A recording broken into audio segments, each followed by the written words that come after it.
I don't know if it's because a Little Mermaid came out the time I took sex ed, but every time I think of those hairs in the fallopian tubes, I think of seaweed at the bottom of the ocean. Yeah, or anemones. Yeah, just that undulating motion. And is it animated in my head? Yes, it yeah. actually is. Instead of you just losing one egg per cycle, you're probably losing a number of eggs per cycle. I see. But only the best one makes it. Oh, interesting. Ideally. So what about the end of the cycle? Because I know a lot of women who are older tend to have twins. I like to say it's your ovaries throwing a going out of business sale, where they're just like throwing as many eggs down those tubes as possible. Is that right? Yeah. So, it's interesting. I mean, genetic factors definitely play a role into whether or not a woman has twins. I started my period at the ripe old age of 11. It seems so young now. And I remember how intensely painful those first few years were. The cramps would have me writhing in pain on the couch. I'd even take time off of school sometimes. My mom took me to the gynecologist, and their solution was birth control. After a few months of being on the pill, my cramps were way better. Although I did feel kind of scandalous, birth control was for people who were having sex. In the end, though, I really didn't care. It didn't hurt to have my period anymore, and really that was all that mattered. The pill changed the world. It changed my pubescent world for sure, but it also gave women freedom. Think about how freeing it was, not having to worry about getting pregnant every time you had sex for that first generation of women who had access to the pill. As it turns out, though, the pill is useful for more than just pregnancy in women. My name is Sarah King, and I have questions about birth control.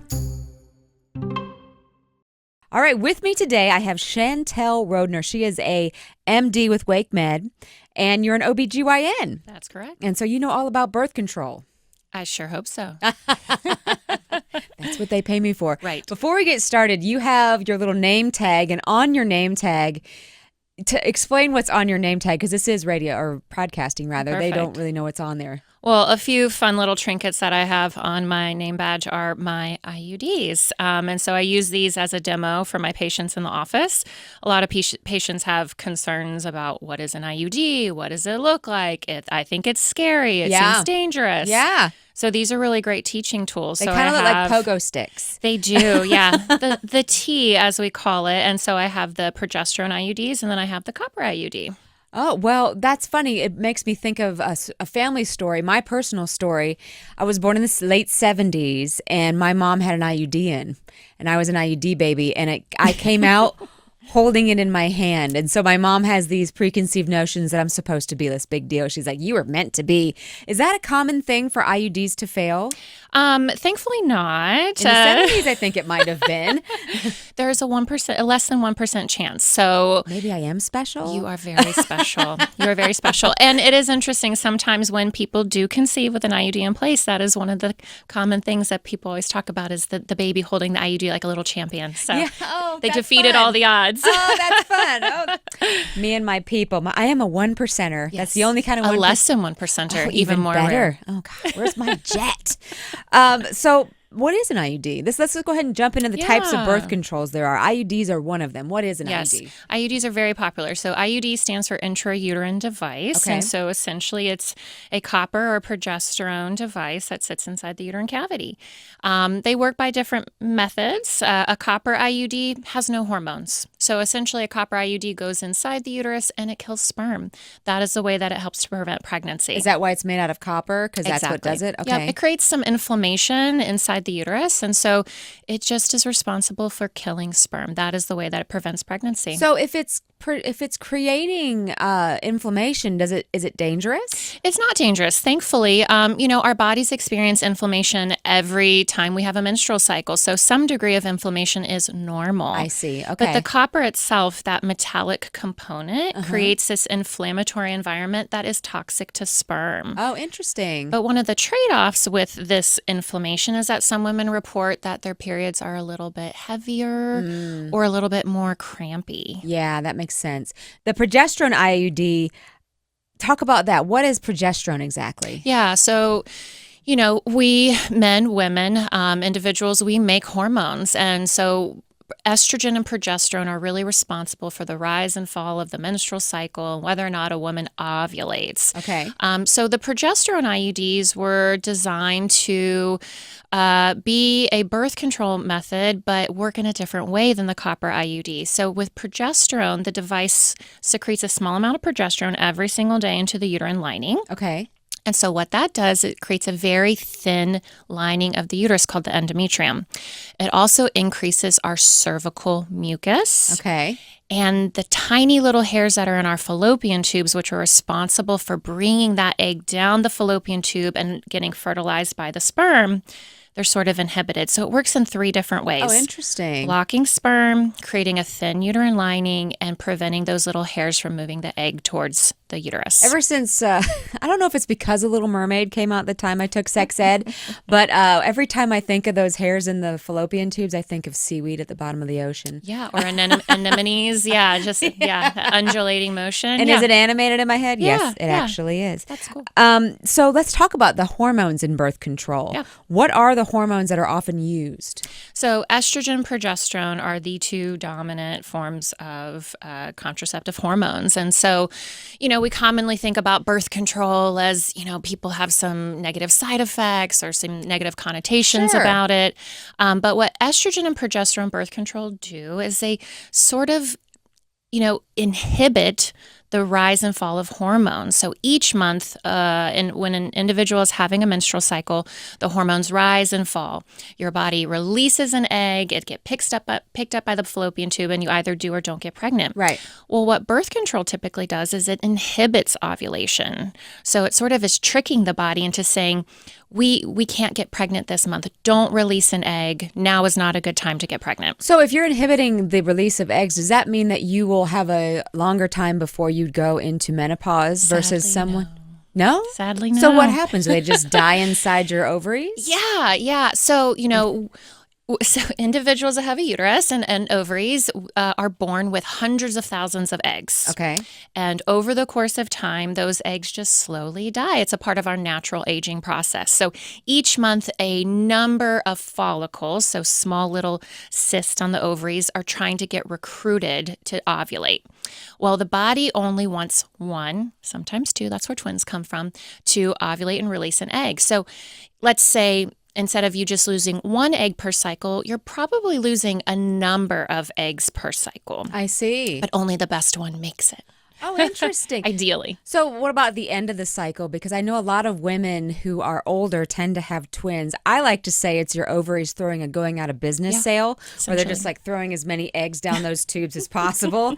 Is that right? Yeah. So, it's interesting. I mean, genetic factors definitely play into a role into whether or not a woman has twins. But you're right. It's sort of like those mechanisms that are responsible for making that 1 egg happen. It's almost like because they've been dormant for so long, they're sort of getting recruited. That egg, it could just be 1, but then it just divides into 2, getting identical twins. Oh, so interesting. Yes, we do see that more commonly with individuals that have a family history of twins. And then, yes, women who are later in life or those who undergo IVF treatments. Right. Okay. Yeah. So going back to hormones, what do each of them do? What differentiates estrogen from progesterone? Right. And because I know there are birth controls that are only progesterone, and are there ones that are also only estrogen? No. Okay. So when you have a uterus, you need estrogen with progesterone. They're buddies. They go together, right? Estrogen is not found without progesterone, but although progesterone, it can be solo. Gotcha. And it's because of the different ways that they work. So estrogen is really responsible for stimulating the ovary to help produce that nice dominant egg. Okay. And it also is helping our uterine lining to grow and support with nice, good, healthy blood vessels that growing embryo, that early baby. Right. So the way that it kind of works in the birth control realm is that when you keep estrogen and progesterone in steady state levels, then essentially you don't have that rise and fall. You're kind of keeping things in a stagnant level, kind of keeping things neutral. Okay. Whereas progesterone, as I mentioned with the IUDs, is more, it can sometimes inhibit ovulation if it's a high enough dose, but it doesn't always work for women like that. So really more, it's creating that thickened cervical mucus, inhibiting those tiny follicles, and keeping the uterine lining thin. So I kind of joke to my patients in the office, whereas like estrogen is like the fertilizer and then progesterone's like the lawnmower. And so you want to sort of keep them in a balance. So you don't really want to have too high or too little of one or another. You're trying to keep things stable. Well, can we talk about side effects for a second? Because like when I was early in my menstruating days, this was back in I don't even know what year it was, but I remember some of the pills I would go on would make me so mean, and I have friends of mine who lose hair because of talk about the side effects and why do they happen? Yeah. Well, that's the great mystery of birth control. Oh, is it? Well, yes and no. I mean, as you know, every woman is different. That's right. Everybody is different. Every man and woman. Yeah. Yeah. And what may work for you or your friend or your mother or your aunt, your sister doesn't work for another person. And really it just, I chalk it up to your hormonal environment is unique to you. And so how a person responds to birth control is unique. But we do have common side effects with birth control, right? And so headache, breast tenderness, bloating, fatigue. Being mean. Mood changes. That was mean. There's another word that a lot of other people use, but I'm going to keep it clean today. Sure. And I chalk that up to think about an individual's menstrual cycle when they're not on birth control. Some women have more PMS, premenstrual stress symptoms. Some people don't change at all. Some people are a little bit more weepy, a little bit more prone to cry. Some people are a little bit more angry or irritable or fatigued. And that's just because hormones, they are involved in all different parts of our body. And so how we respond is unique.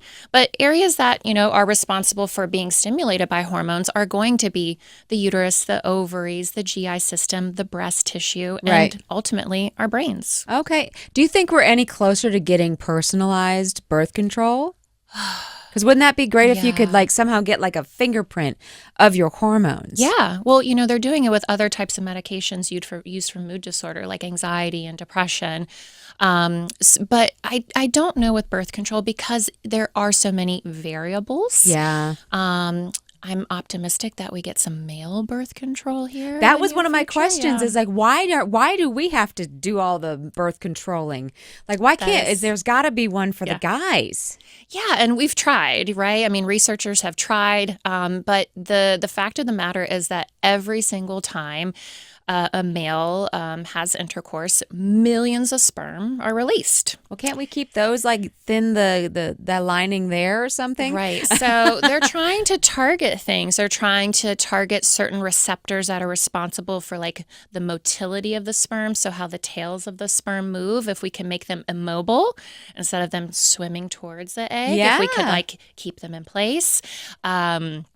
Or work on decreasing the numbers, or how we have an IUD, or people get their tubes, quote, tied. Sure. They're trying to figure out ways to maybe temporarily block the vas deferens, so the small tubes in the testicles that are responsible for creating the sperm and getting it to where it needs to go. But they just haven't been successful. And in the trials that they've done with some of the birth control, the individuals reported a lot of side effects. Oh. Yes. Side effects where the whole act may not happen, those types of side effects? Some low libido, fatigue, acne, bloating. Oh, shucks. Oh, shucks. Us girls never had to deal with anything like that before. Right. Oh, yeah. Have you seen a pregnant woman? Have you seen what happens after the pregnancy? Yeah, you can deal with a little acne there, guys. Yeah. Well, how about skipping periods? Because I do know that I use a NuvaRing. Mm-hmm. And it doesn't do much for skipping periods with me because apparently it's very low on whatever the hormone is in it. But is this a healthy thing to do? Is this, a lot of people love doing it. Yeah. But for me, whenever I tried doing it, when I finally do get to my next cycle, when I finally, take it out, it's extremely different than a normal period. So what is going on with all of this? Yeah. So I think one of the things that I'd like to sort of educate people on is that periods in themselves aren't necessarily a sign of health or need to be experienced for their to be sort of, this cleansing, if you will. I think everyone sort of thinks like, oh, my body needs to be cleansed and I need to have this uterine lining shut off each month. And the answer is no. Now, a woman who's not on birth control, if she's not having periods, of course, number one, we always think, is she pregnant? Number two, we start to think about, are there some hormonal things happening that are preventing her from having periods, right? Sure. And that's a different story. That's like infertility. Right. That might signal some pathology. Something might be going on. Right. But if you're on birth control, you don't necessarily have to have a period for it to be, quote, healthy or normal or be a sign that the birth control is working. So we have lots of people, about 20% of people that have the progesterone IUDs don't experience bleeding. It doesn't mean that the hormones aren't working. It just means that, again, that balance of estrogen and progesterone is such that their uterine lining is not being shed. It's just sort of stable. That's like a gift. And if people, and if people are on the NuvaRing, they're on the patch, they're on the pill, and they want to skip a cycle, I educate them, yes, you can do that. If you go a long period of time without having a, quote, withdrawal bleed from the hormones, you may experience some breakthrough bleeding. Right. But again, it doesn't mean that something's dangerous or something's going wrong. It just means that, hey, that uterine lining is just a little out of balance. You may have a little bleeding, but it may restart with the next cycle. Okay. I have one last question. I have a friend of mine, and it's very tempting. She was on birth control until she was 56 years old, went off and had 6 months of menopause. Talk about this. Do you recommend this? Because it sounds like a great idea to me. Right. So if you look at the data, the average age of menopause is about 51. Okay. We know that people will go through it either sooner or later, depending on a number of factors, their genetics, their body weight, their ethnicity, lots of things. But the recommendation is to usually keep an individual on birth control until about 51. Okay. And then we have a conversation about hormone replacement therapy because the doses of estrogen and progesterone in birth control are much higher than what they are for a postmenopausal woman. Okay. So the likelihood of pregnancy after 51 is pretty low. We all know those rare cases where it may happen, right? Yeah. But usually we recommend switching to a lower dose estrogen and progesterone in that mid-50s time period. Okay. And so there are lots of options available that can help to ease that menopausal transition. Which is a whole nother podcast that I already have booked, and I can't wait to talk about it. But this has been very informative. Wonderful. Thank you so much for joining me today, Chantel. Thank you for having me. I think my favorite thing I learned today is that male birth control could happen if guys just got over the side effects, and I think we all know that we can make them get over those side effects. Come on. Acne, please. We women have gone through so much worse. Sarah Has Questions is a production of Capital Broadcasting Company. My guest today was Chantel Rodner with WakeMed OBGYN. To find out more about her or any of the other providers from the WakeMed team, go to wakemed.org. If you have thoughts about any episode or questions you want me to ask in a future episode or ideas for an episode at all, send me a message in the link. You'll find it in the show notes. Thanks for listening.